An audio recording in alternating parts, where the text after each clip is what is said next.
How can entrepreneurship and innovation enhance inclusiveness and have long-lasting impact to marginalized groups of people?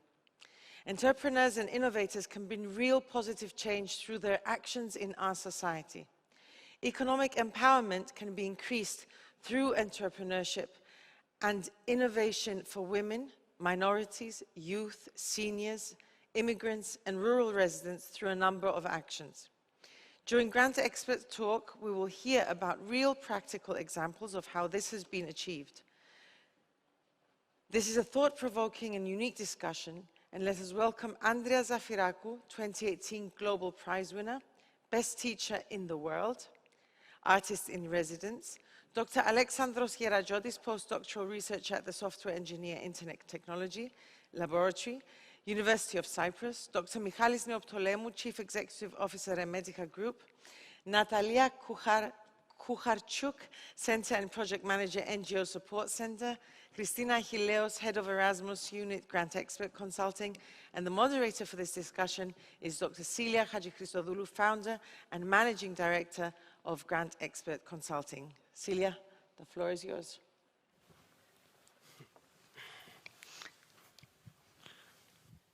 Good afternoon to all of you. We will start with a short speech by Dr. Michalis Neoptolemu, the CEO of Medica Group, and then we will continue with our discussion. Thank you, Celia. Distinguished guests, ladies and gentlemen, I would like to devote the next 2 minutes to the recent death of Maxa Amini. Maxa was just 22 years old, and when she was arrested for allegedly breaking hijab rules, morality police, as we all know, accused her for breaking the law, requiring women to cover their hair with a headscarf and their arms and legs with loose clothing. And that was the beginning of her end. Masha is yet another victim, I would say, of the sustained oppression and systematic discrimination against women, which deprive them from basic human rights, such as freedom of opinion and expression. Despite the progress, I can say, made over the last decade, women across the globe are still suffering the consequences of gender inequality. Masha's death served as a fuse, as we all saw, for protests in favor of dismantling gender oppression in many countries around the world. Gender equality is not only a fundamental human right, but a necessary foundation for a peaceful, prosperous, and sustainable world. We, at Medica, are committed to achieving gender equality and strive to empower women by eliminating all kinds of discrimination based on either gender, race, sexuality, religion. As an equal opportunities employer, we aspire to remove any barriers for the inclusion of women and strive to serve as an agent of change in our home country, facilitating the shrinking of wage gap between the two genders. Our own beliefs for inclusiveness have been implemented through innovative approaches to our group of companies, which now present examples of good practices and have even become precedents for others to follow, including the state, I can say. Glass ceilings do not exist. With women holding 51% of leadership positions, we have created a workplace culture that champions diversity and inclusion. Women are well represented and included and encouraged in every step of the way to pursue their careers further, to seek for roles which they would have not otherwise considered, and to ask for more raises and promotions. We provide all kinds of assistance to prospective and new mothers, helping them balance their work lives and their family lives, whereas we also have a zero-tolerance policy for all sorts of workplace harassment. As part of our systematic investment in the recruitment of highly specialized scientific human resources. We regularly recruit people from across the globe. We strive to create a welcoming environment for them and offer them the resources that will enable them to feel empowered, included, and safe. We want our company staff to feel that they are part of Remedica, and we do not see them as just a human resource serving interests. At Remedica, we firmly believe that people are our most valuable asset. It is our main concern and top priority. Our human resources are our main concern and driving force for growth. We invest in it with the aim of maximizing efficiency, our organization and the services we provide. We continuously invest in cultivating the culture where our employees feel that they are part of a company's success. At the same time, our people may have anything from a high school diploma to university degree. Education for us is a key factor in our continued success, especially for the research part. However, we also give the opportunity to people who didn't have the opportunity to graduate from universities to come on board for education and training as well. We have colleagues who are only 18 years old, and at the same time, we have colleagues who are retiring from us. We are proud to give the opportunity to people who have not yet even started their studies or are unskilled to start their professional career with us. Even during times of economic uncertainty, Remedica didn't cut a cent from its staff's training and development budget. The strong belief that the training offered is fully intertwined with the results and progress of our group is part of our whole culture. And that is why we do not compromise on the quality nor the quantity of our staff training. Remedica started its operation 60 years ago as a small and medium-sized family business. During these years, we have evolved into a competitive player in the global generic pharmaceutical arena, and we still maintain the same family atmosphere and work culture that existed since our inception, while maintaining our commitment to act as a responsible global citizen. Today, Remedica employs more than 800 people, and will still expand with skill set excellence. We are committed to operating without discrimination regarding age, disability, gender, marital or social relationship, maternity or pregnancy, race, religion, or belief. What we ask and need is the added value that each employee will bring to the organization. Skills, knowledge, and experience certainly count, depending on the position for which a recruitment will be made, but the emphasis is given mainly on the character. We hire the character, we train the skill. Only when we understand that we are different from each other, we will be able to move forward using our diversity as an advantage to create a working environment, but also a world without discrimination and exclusion. Communication and transparency is key for this purpose. What we want to attract and develop people with creativity, passion, and innovation for what they do, while our ultimate goal is to be the employer of choice for talented people from around the world. Concluding, I would like to share a personal experience that comes from various investors asking me the whole time how and we managed to have this kind of year-on-year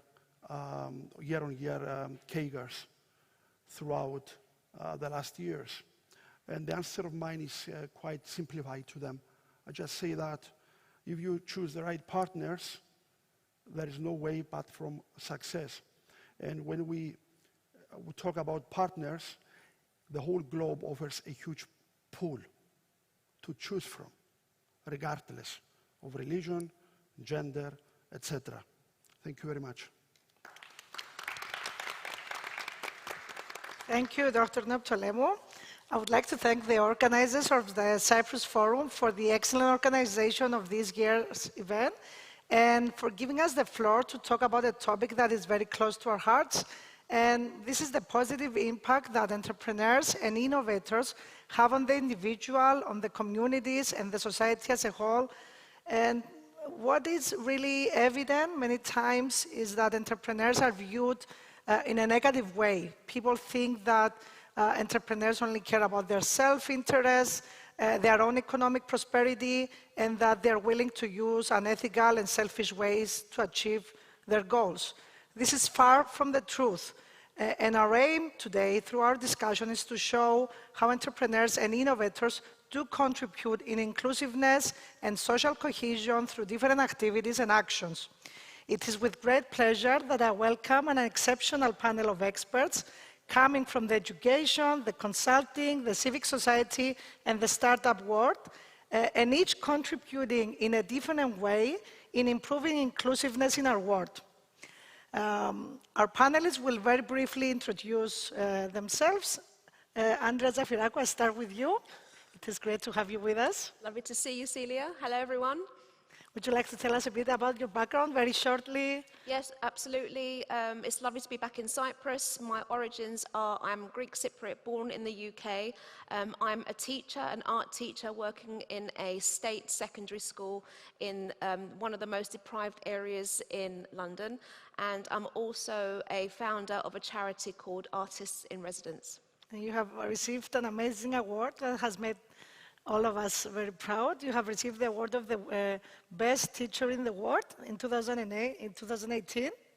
And we will be hearing more today about the work you're doing in class, Andria, and how we can all learn. The teachers, the educators that are hearing today can learn about it. Christina Hileos. Hi to everyone. My name is Christina Hileos, head of Erasmus Plus unit at GrantXpert Consulting, and an EU funding consultant for the past 7 years. I am really, really excited and passionate for being here with this amazing panel today, speaking about inclusivity, innovation, and entrepreneurship, especially, Celia, in terms of how we are able to achieve inclusiveness through European programs. I think it's going to be a very, very interesting discussion today. So thank you very much. Thank you, Christina. I agree with you. Natalia? Thank you for the invitation. Hi, everyone. My name is Natalia Kucharchuk. I am the executive director of an NGO called NGO Support Center here in Cyprus. What we do is we enhance civic engagement and active participation of citizens in society through capacity building programs for civil society, networking events, and also fund operation. Very excited to be here to speak about the perspective of the civil society sector in enhancing innovation and entrepreneurship. Excellent. Alexandros? Thank you, Celia. Hello, everyone. My name is Alexandros Yeratziotis. Thanks for having me here to join this panel. So I am a researcher at the University of Cyprus. I'm a lecturer, taking a break from lecturing this year. And I'm also an entrepreneur, a social entrepreneur.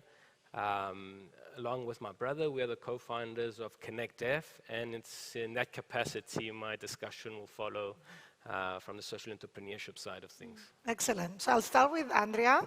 Andria, you are the global prize winner of the Best Teacher of the World Award for 2018. Can you please let us know how you encourage inclusiveness in class for kids which come from migrant background or they come from disadvantaged families? And what kind of practical tips can you offer to other educators, teachers to follow when it comes to creating an inclusive classroom? I mean, that's a big question, powerful question, but very important question. I don't think we can ever understand what the word inclusive is and how to be really inclusive in our classrooms unless as educators, as parents, as leaders, as workers in our community, to put yourself in the shoes of other people, to put yourself in their experiences. And we do this by inviting them to speak, to talk, for us to want to listen to their stories so that we can understand what's taking place. And there's a balance between equity and equality. It's great that we're offering everyone jobs. Everyone can apply for jobs. It's no problem, please come. But are we really making sure that what we're offering them is equity. We're giving them the same and the right opportunity which they can then address, and in my case, teach the curriculum, learn from the curriculum, but most importantly, to feel valued. So your answer is huge, but simple things that we can do in classrooms and as leaders is, do you actually know your children?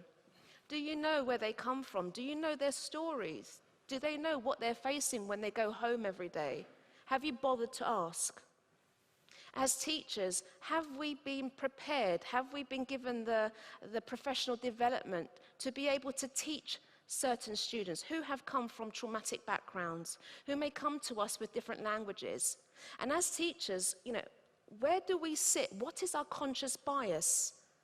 What's our values? What's our belief?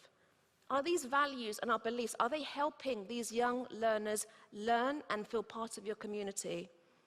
So there's no one simple answer to that question, Celia, but I think what's really important is that this is something which is going to increase and increase and increase. We're living in a multicultural society which is going to grow. Every classroom now is changing. The profile is changing. What was in the classroom 20 years ago in our countries is now different. So are we teaching the same way that we taught 20 years ago? Are we giving them the same resources? Exactly, we should not. And it's all about the young people. What is it that they really want? What is it? What kind of a country do we really want to have? What opportunities are we giving them?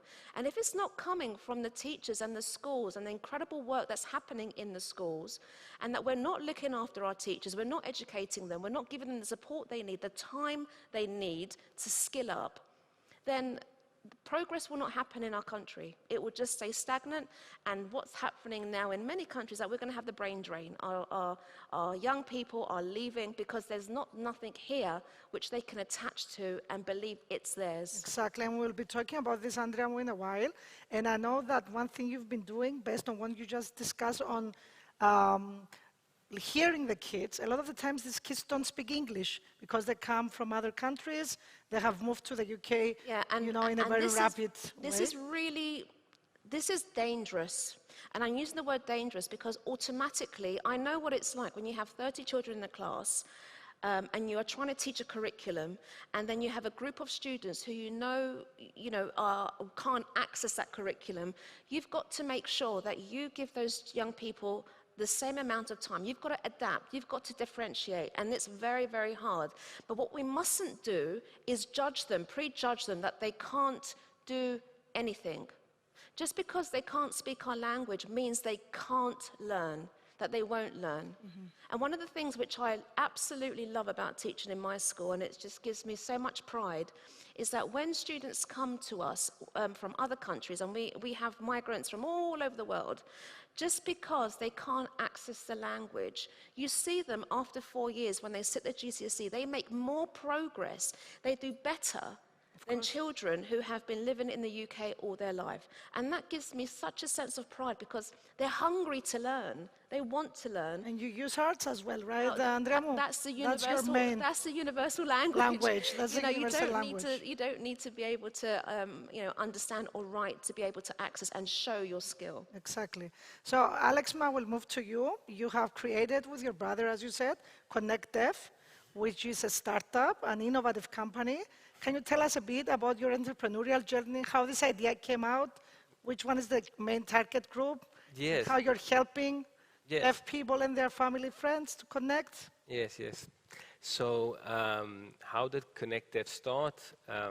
Okay, first of all, my brother and I, our research backgrounds are accessibility in terms of technology, designing accessible technologies, inclusive technologies. And the idea actually came from my brother's master's thesis when he was doing his research at that time. And he was actually working on a different topic in access to technology. And as he was working on his original topic, he came across the deaf community, and he saw how limited they were in terms of technology and being excluded from access to technology.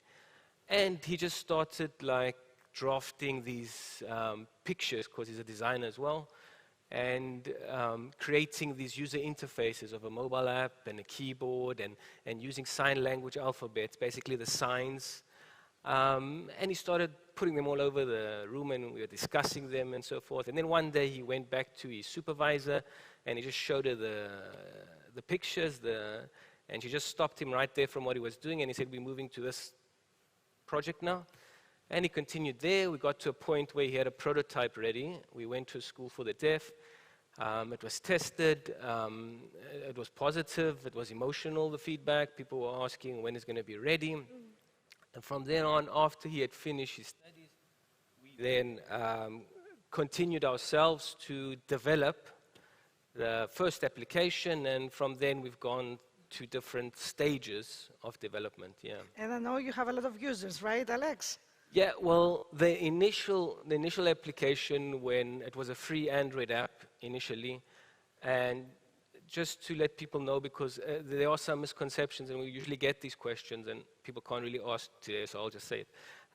We always get the question, can't a person who is deaf write in English or read a text? Because what we do is we allow them to interact using sign language alphabets and sign language in instant messaging applications and social media like WhatsApp, your telegrams, and so forth. So the answer is many experience literacy barriers. A large number, 90% or over, have difficulties in reading and writing a spoken language. Their first language, you must remember, is the sign language of the country. And that's how it started. So when we created the first keyboard, we had 5 sign language alphabets, and each country has its own sign language and sometimes multiple dialects of it. So we had in the first app 5 different sign languages, alphabets, and it was released as a free Android app. We had reached a point where we had like 50 to 100,000 downloads worldwide. We had 600 daily users active on the application. We are getting comments to add more languages. We are getting emotional kind of messages. We're getting constructive feedback to progress the idea to more sign language videos and so forth, and move beyond just the alphabet in the app using signs. And that's how it started. And since then, we've gone through several revisions of the app, and the one that is currently out right now has about 15 languages in it, and it can be used within instant messaging applications. A number of them is supported, and I will say a bit more later. How you're progressing with it in the next stage. And what is amazing, Alex, is that not only deaf people can use it, but their family, their friends, their colleagues can also communicate with deaf people. So your market increases dramatically if you add the numbers of these people as well, right? Yes, that's correct. So in the US, we know, for example, that 90% of children who are born deaf are born to hearing parents. So their parents don't even speak sign language. So there's a hearing network around, and that's what delays the language modality. And they experience literacy barrier issues. So what we try to do is we try and allow other people in the hearing network, maybe it's friends, maybe it's family, maybe it's colleagues, to have a way to message each other. Because we could translate what it takes into the sign language alphabet and vice versa. And we also see it as an educational application where whoever's interested to learn more can use as well. So Do we have a number, Alex, of how many deaf people are currently on a worldwide level? Do you have we have an estimate. Okay, obviously, proper census have never been done around this, but the estimate from the World Deaf Federation is 70 million plus people. 70 million? 70? Yeah. That's a big number of people. That use sign language as a first language. And then you multiply this with their friends and their family members. Yeah. So this is a big market for your new solution. Excellent. So now we move to Natalia. As you understand, we have a representative of experts coming from very different areas, and Natalia, of course, represents the civic society group. Natalia was speaking as a representative of a non-profit organization, which is the NGO Support Center.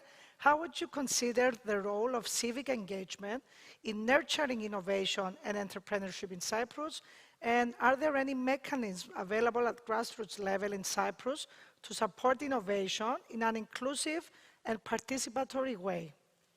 Right, so for me, civic engagement is a really good starting point to start discussing how we can support innovative ideas that come from the grassroots level, from the citizens, from the people, and can be developed further. So, like, for example, taking an idea like the one that you just described, Alex, and nurturing it, I think civic engagement is essentially, we educate people to care for the collective. And when I say educate, I don't just mean formal educational settings, which are very important, as Andria just mentioned, but also in non-formal and informal settings. When you educate people to care for the collective and to look at the way they contribute into the world, not just from a personal perspective, but how does that impact the overall communities, then we have more chances for people to be invested in when they have an innovative idea, an interesting idea, to work together to make it happen for the collective good. So that's essentially why civic engagement for us is important and why it's important to nourish it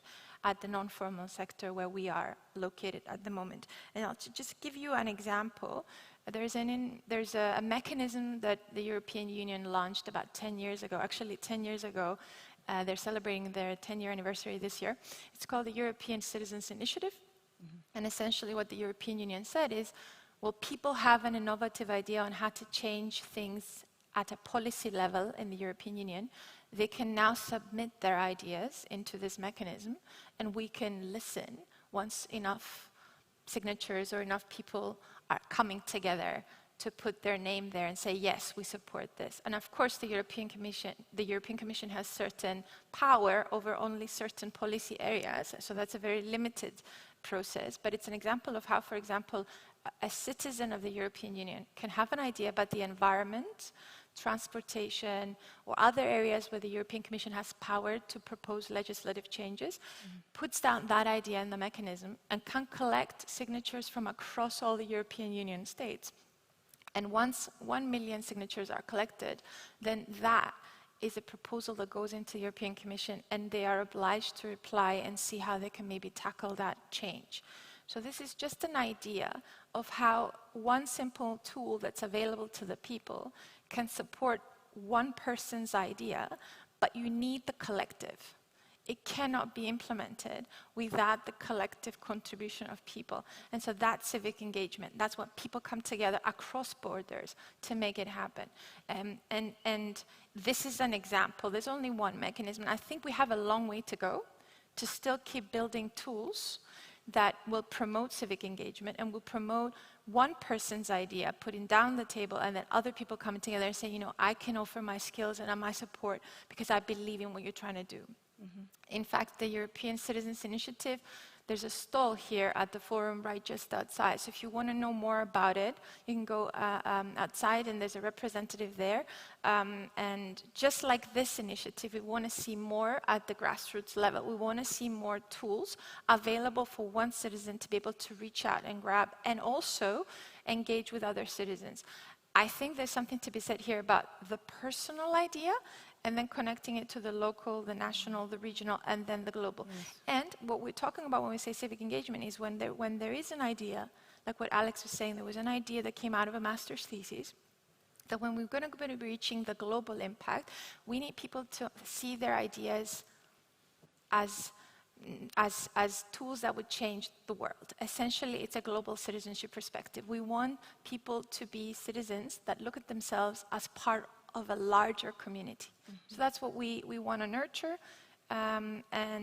Just like the ECI, the European Citizens Initiative, we want to see more mechanisms like those. Exactly, and Natalia, what you're discussing is part of this idea of participatory democracy, right?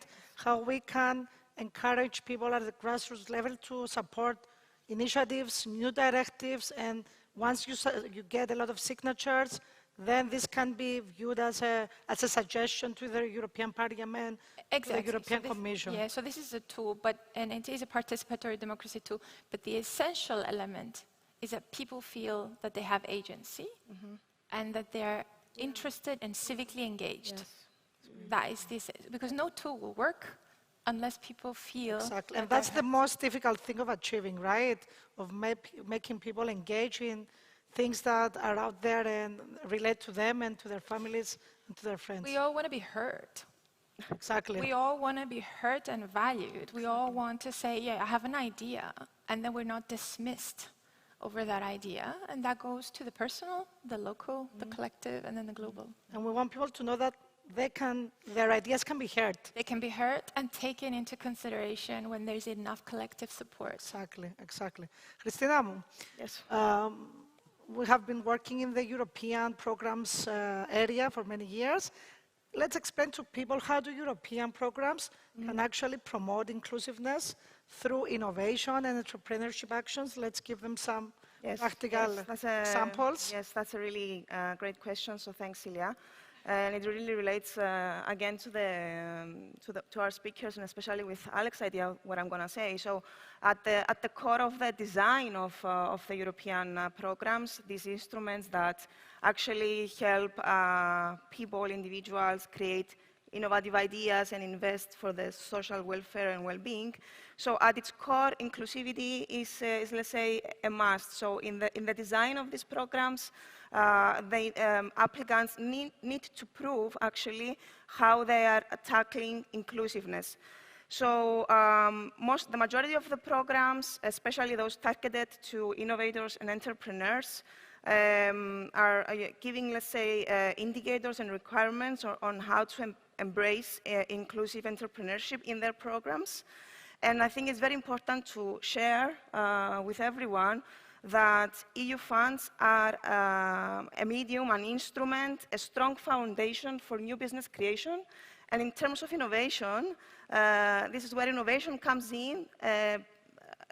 Entrepreneurs creating ideas with a strong social impact, ideas solving real problems, either being social, economic, training, or education challenges, like your idea, Alex. So actually, Celia, we can say that the European programs are directly promoting inclusivity, paving the way for a more sustainable and inclusive society. And I would like to share our experience at GrantXpert, because we are working for so many years now with Erasmus+, which is a program investing millions of euros and training millions of people in Europe of all ages, especially tackling the needs of marginalized target groups. And this is where inclusivity comes in, talking about refugees, migrants, people with physical and mental disabilities, people with special learning needs, people coming from low social economic status, any other disadvantaged groups, and of course, women being underrepresented in many areas of our society. So I think Erasmus Plus is a very good case in point of an EU, let's say, program tackling the concept of inclusiveness through entrepreneurship and innovation action. I would like to highlight that for the new programming period, Erasmus Plus has inclusivity in its 4 strategic priorities, so we can understand definitely the importance of inclusivity. And let's not forget that the European Commission is all the time making it very clear that education should be open and accessible for everyone. This is a principle, a basic right. So yes, I mean, European programs are really helping towards this direction. Exactly. Thank you, Christina. So, Andria, I'm coming back to you. We heard about the European programs and how the EU has this priority of creating education for all, with no boundaries, no limitations. Alex talked to us about how an entrepreneur can help a specific group of people, which is, in his case, is deaf people, help them in solving a very important problem for them. Natalia talked about how we can all be heard through different mechanisms provided at national and EU level. And I'm coming back to the root of all of this, which is education. Because if we don't create the right mindset and the right skill set for our young people, then all these things that we're talking are very nice, but they cannot be put in practice. So my question for you is the following. How can schools develop the necessary skills and competences to our children that will help them prepare for the future workplace, for the changing, constantly changing demands of our world and all the complexities and uncertainty that exists nowadays, and for becoming innovators and entrepreneurs themselves.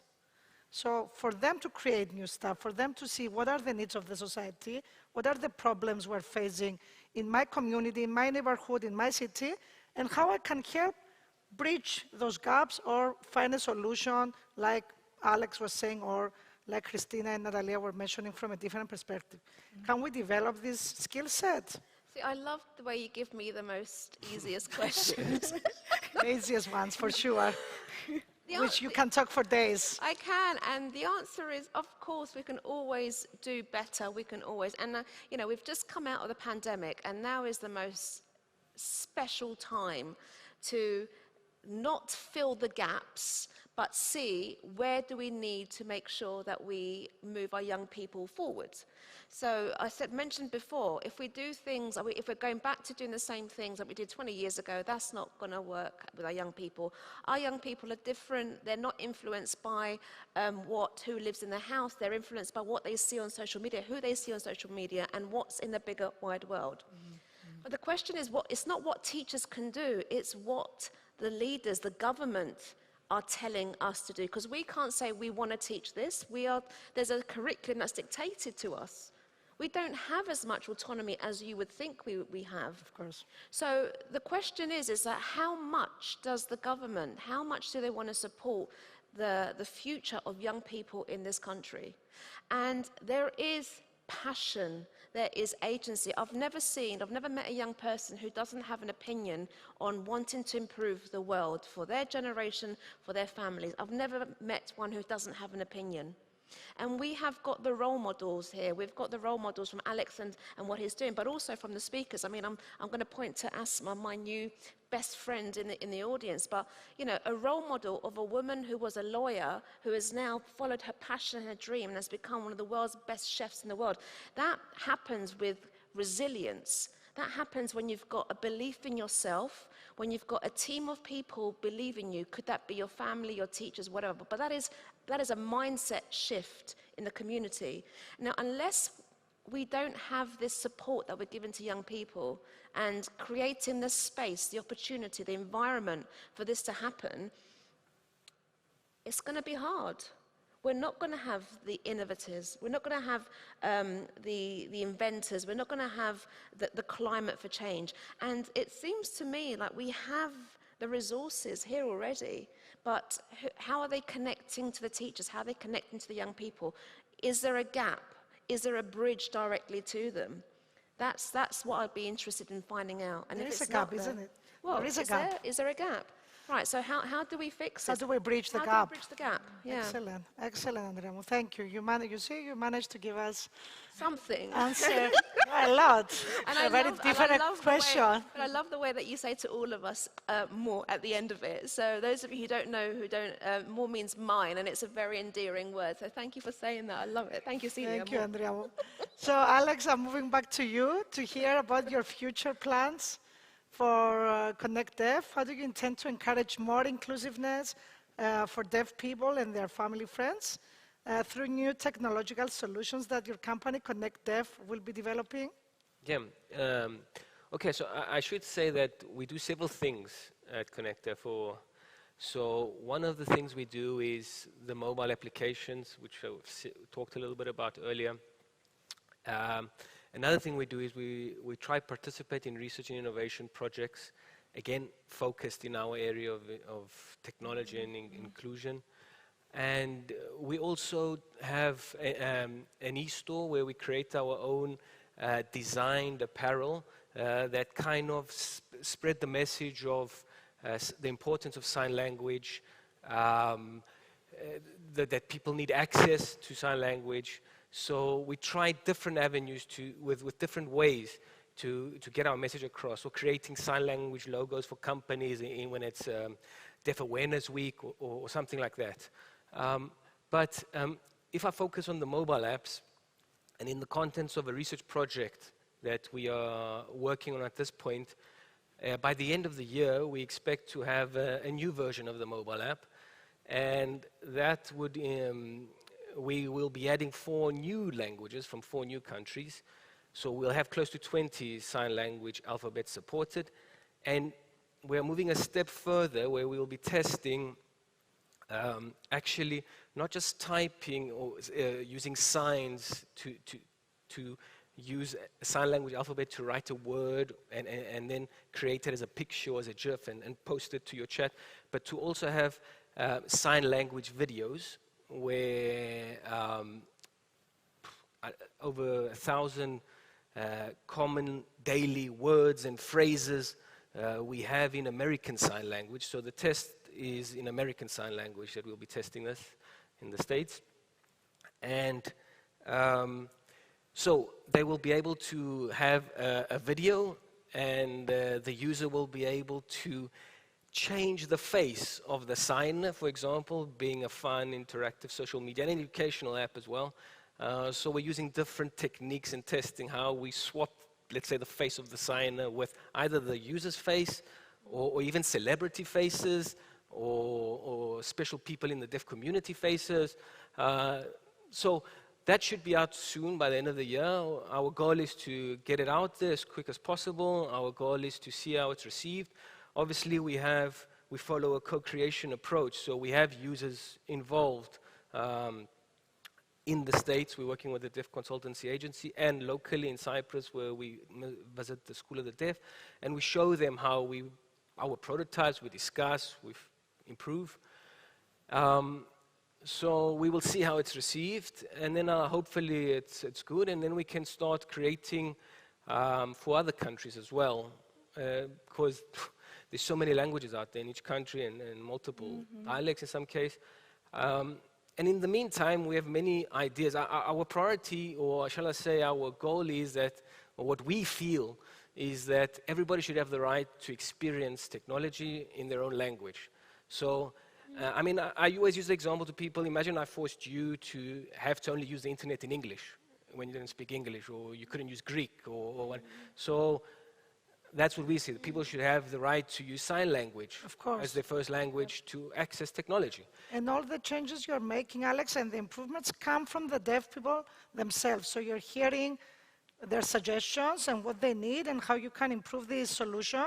And you're taking into account all this feedback, and you're trying to give them exactly what they need in different languages so that you accommodate the needs in people from different countries. Yeah. Research, we look at research as well. And yes, a lot of the comments you get from users that maybe use the app turn out to be new functionality or a new feature or improved feature, or something goes away that's not good. And then you obviously get the feedback when you're testing things with them. And yeah, so we try. Excellent. Very good. Thank you. Natalia, can you offer some practical examples from the work of civil society organizations, entities from Cyprus that you're familiar with that enhance inclusiveness through innovative activities, particularly when it comes to focusing on vulnerable groups of our country? Yes, so I, as working at the NGO Support Center, I have the privilege, the absolute privilege to be supporting programs at grassroots level that are run by different civil society organizations and informal groups. So the NGO Support Center, together with GrantXpert Consulting, are fund operating for a program called the Active Citizens Fund. To give you a little bit of context, this is a program that's under the EEA, the European Economic Area financial mechanism. So that's 3 countries, Norway, Iceland and Liechtenstein, financially supporting and giving grants to 15 EU member states of the Central and Southern Europe and the Baltics. So Cyprus has a program, and we're fund operating it together with GrantXpert Consulting. And so within that program, we have the privilege to be able to support financially projects that come from grassroots level, from ideas and initiatives that come from the people, and are either implemented by, there's definitely implemented by CSOs, civil society organizations, but have partners who are people, informal groups. And I'll give you some examples, if you indulge me. So we have 17 projects at the moment being supported by the Active Citizens Fund program. One of them It's called Echo Age, and it's essentially the aim of the project is to bring elderly individuals, so older adults who are more senior members of our communities, who have experiences in environmental practices that are older and maybe not so well known, and coming together with young people in our communities, and basically then mentoring them and being ambassadors for eco-friendly practices. And so what that does, it tackles isolation, social isolation of the elderly in Cyprus. It also supports this kind of collaboration, this intergenerational collaboration. It supports and promotes senior entrepreneurship, which is a topic that maybe isn't tackled that much, and all in all supports eco-friendly practices that maybe are dying out or not so well known. So that's Eco Age being implemented by an organization called Youth Empowerment Foundation in Cyprus, together with an organization in Norway, actually a university in Norway, University College of Green Development in Norway, together with another organization, the Turkish Cypriot organization. So we've got this complex ecosystem of people and organizations coming together to offer this at grassroots level to society. And if I give one more example, if I may. Yes, of course. So we've got 17 of them. I don't have time to tell you all about them, but you should check We it need out. another one. Check We them need out. another example. But one more example, there's a program called Podcasting for Peace, and it's a project that's been implemented by Cyprus Peacemaking Initiative together with Unite Cyprus Now. So it's a bi-communal program, and essentially what it does is teaching young people who are coming from who have an immigrant background, who are vulnerable individuals in society and need to communicate their needs and also communicate their stories and be heard. So that it's teaching young people of that background how to create podcasts and how to disseminate that podcast, and at the same time engaging civil society organizations that work with immigrants and asylum seekers on how to take that information from podcasts to address these young people's needs. It's a beautiful initiative, and it's across the entire country, so it engages a lot of people, and that's just an example of how much richness there is out there in terms of ideas and innovative approaches and entrepreneurial mind and thinking that we want to support. And then we do that through the civil society sector and through the active citizens. Check them out. There are 17 projects. There are a lot more out there. Check them out through the Active Citizens Fund program website. What is interesting in the examples you gave, Natalia, they're very different examples. Yeah. And you have a combination of universities, NGOs, other organizations working together, Greek Cypriots and Turkish Cypriots as well, which again makes the whole program very interesting. So we will definitely be checking out the progress of these projects. Christina, how can we achieve the biggest impact possible in terms of inclusivity through the implementation of EU-funded projects in a world economy that promotes more and more an entrepreneurial mindset and an emphasis on innovation and creativity? Well, I guess the answer to that, Celia, will be to continue developing new innovative projects in a way that we include all of these marginalized groups that we mentioned before. And I would like to share our experience from GrantXpert with working a lot with women, empowering women on becoming entrepreneurs and supporting the European economy and the society. So I would like to briefly mention two very nice projects that we have implemented. The one is still in progress, the other one is completed. So the first one, the completed project, was named Women Entrepreneurs Inspire Us, and it was aiming to support women that have an actual business idea. They were willing to start their own business, but they were lacking support networks, stamina, and confidence. So we were responsible, together with our European partners, to develop a very hands-on training program on how to empower these women, feel supported, and help them actually make the first step into entrepreneurship. We have approached, and I would like to share this experience, we have approached the creation of the training program in a very unique way. We went in 3 countries, in Portugal, Greece, and Cyprus, interviewed a number of actual female entrepreneurs.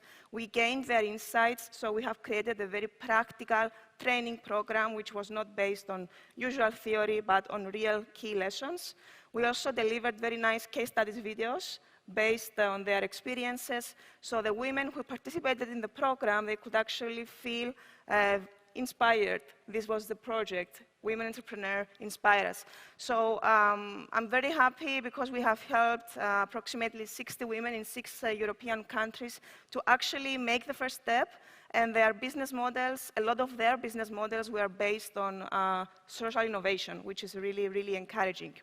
Now, the second example, a very new project, which is being coordinated by IMH here in Cyprus. We are also partners, GrantXpert. It's called YEA, and it's aiming to train young women, not in education, employment, and training, living in rural areas, on the concepts of agripreneurship. So we want to create, let's say, the new generation of female agripreneurs in a way that they can deliver innovative and sustainable products to the EU market. So the project has just started. We have 14 partners with us, and I am sure that the results will be also very, very useful and amazing. It sounds remarkable, doesn't it? It just sounds incredible. Yes, what we can do with European funds is incredible. Andria, the thing is that the organizations working in this field, it's very important to care about the impact they're making, not just implementing the project as it was originally written and ticking the boxes, but having the biggest impact possible and reaching the real target group that you have mentioned, whether it's women living in rural areas who want to become entrepreneurs, or migrants, or children, other people from deprived environments, and so on. So the European funding programs can really work towards this. And we've got to give time to see the impact. Sometimes impact can't be seen the next day. We need to make sure that we have time in progress. Exactly, and you need to measure this impact as well over time. So I'm giving you the final question, and it's addressed to all of you. Cyprus is trying to build a new business model for the future and sustainable growth of our economy, of our society, and this will be based on high-tech, research, innovation, and entrepreneurship. That's the vision for Cyprus for the next 15 years. To achieve this, of course, we need to keep our greatest and our brightest minds in the island, and also attract international investment and international talent. And all of this, of course, means having an inclusive culture and a tolerant and open society. How can we encourage the building of such a culture, the creation of this type of culture, through actions implemented by the private, the public sector, or through collaboration between the two, and keep the brightest minds in Cyprus, and also attract new talent and create this new business model of growth and sustainability. What can we do about it? Alex, I'll start with you. Yeah, sure. And we go around. Okay. Okay, so my view is that, and I think Natalia touched upon it earlier, and even Asma in a keynote speech earlier, we need a lot of education across the border, not just on how we design inclusive technologies, how do we create inclusive work environments, how do we create inclusive schools. In my view, there seems to be a blur what discrimination is, where it becomes racism, what is inclusion, what is accessibility, what is integration. And integration, believe it or not, is not something positive. I learned this myself from a friend in the UK, Mr. Raymond Sweeney, a very well-renowned inclusive martial arts instructor. So inclusion means we all participate together. We need to create environments where we actually adapt tasks or according to the people's needs. But the idea is that we're all together participating, no matter who we are and what our abilities are, to do something together. So I feel also that there are ways, so education is one way. Unfortunately, regulation is another way. And I say unfortunately because these type of things, we should just want to do them as humans. But if I look at the technology fields, like the Web Content Accessibility Guidelines, which is how we design accessible websites, those have been around for years. But it's only after legislation and fines to big companies. You had to people are now forced follow to do them. Okay, if that's the way, then that's the way. And also from a startup perspective, it's a long journey. We are by no means anywhere close to where we want to be as a company. And it's a very lonely journey in social entrepreneurship. And I think a lot more can be done by government. So it's also, the funding is good, the EU funding coming down. And we've progressed a lot from it through getting projects. But it takes a lot of effort out of someone to sit and write proposals, to wait for something, to get rejected, to redo it. Time goes, and when it's okay when I'm working in the university and we're doing research projects to progress, but when you're an entrepreneur, you're falling behind. So there must be other ways, and we can't just depend on EU money. There must be structure at the base that supports success for social entrepreneurs and entrepreneurship in general. And to end on a positive note, I will say that I'm seeing a lot over the last couple of years interest in social entrepreneurship, either through NGOs, either through social entrepreneurs, others through social research organizations. And my real hope is that they get the support they need to stay sustainable and to progress. And yeah, maybe that's another forum for discussion, but yeah. Thank you, Alex. Well, very good input and very relevant to startups, not just the ones that are doing social entrepreneurship projects, but to all the entrepreneurs and startup founders of our island. Natalia Mo? If I may speak from the non-profit, non-governmental kind of aspect and where I come from in supporting civil society, I think as human rights defenders and as an organization that works for civic engagement, our job is to continue to nurture social cohesion. So there is a vision there of advancing and promoting innovation entrepreneurship and social entrepreneurship more specifically in Cyprus. And to move forward towards that vision, I think we also have to nurture social cohesion, people being interested to collectively work together for the better good, and we need to work a lot more on that as well. So it's not a personal step forward, it's a collective step forward, and we need to nurture that. So that is truly inclusive and respects human rights, and that the step taking forward is a collective one. That's one. And the second thing I want to say from the perspective of the civil society organization working in the civil society sector is that we need to reach out into the other sectors, the public and the private sector, and work together. Because for me, what's important is relevance. Any idea that is popping up and is going to become the next thing, it needs to be relevant to the people, relevant to the needs of the people. And I think what we do working in the grassroots level is we are able to help those voices of the people being heard.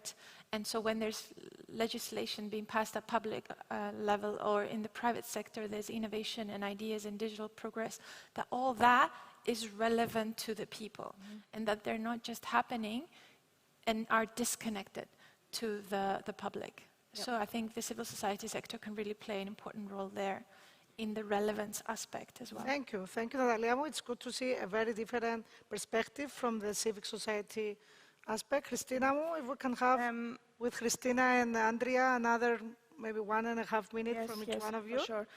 So definitely the societal paradigm shift definitely needs to start from society for the society. 100% agree here.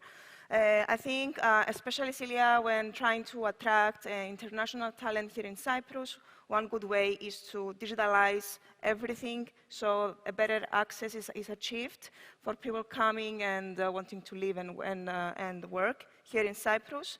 And another idea that I would like to share is perhaps for the Cyprus government to create a scheme in a way that it distinguishes the existing Cypriot companies that promote inclusiveness, support them financially so that these companies can offer short traineeship opportunities to people coming from abroad so they can meet the Cyprus culture, the way we do business here, and they can also bring in their own experiences and in a way that we connect better with each other and we live in a more, let's say, inclusive society from all aspects. Thank you, Christina. Andria? I was recently inspired by a conversation that I had with a colleague from another school. She said that Wales are having an anti-racism policy. So in 2030 target, there will be no racism in Wales. That's what we've got to do. Our government have got to give us a target. 2030, what do we want to see? And that's the only way we're going to get all the collaboration. Exactly what my colleague said here. If we get everyone in the room, have a target, be challenged to do that, that's how we're going to make progress moving forward. And this can relate to inclusiveness, having a more open Exactly. society, Excellent. no Exactly. racism, no discrimination. I thought that was a brave government, a huge Big change, challenge. massive challenge, but they're brave and they're doing it. And I think that's what we've got to do, is just get the right people in the room, education, health, business sector, everyone in the room together talking about how we're going to reach this goal. That's how we're going to get it. Yeah. Exactly, because now we have this vision for Cyprus, which is called the Future Vision until 2035, and the idea is to be the best place in the world to live, 2030. work, Let's go. 2035, Let's go 2030. live, work, and do business. So the goal is there. Now we have to let's- sit down and find all of us together how do we achieve this. see. So Andria, Christina, Natalia, Alex, thank you for a very interesting and thought-provoking discussion. I hope that we have managed to show to our people here and in the live streaming how entrepreneurs and innovators can bring real positive change, and how economic empowerment can be increased and achieved for women, minorities, youth, seniors, immigrants, people living in rural areas, and many, many other disadvantaged groups. Thank you all very much. so much. Thank you Have a very nice much. afternoon. Thank you very much. Celia, Thank you. being a true Cypriot at heart, Yes. I thought we were the best place to live and work, and we are the We center can of the world, improve are we it. not? We can improve it even further, Melanie Wu. That was a joke. Yeah. I know. Thank you very much. Thank you, all Melanie very Wu. much.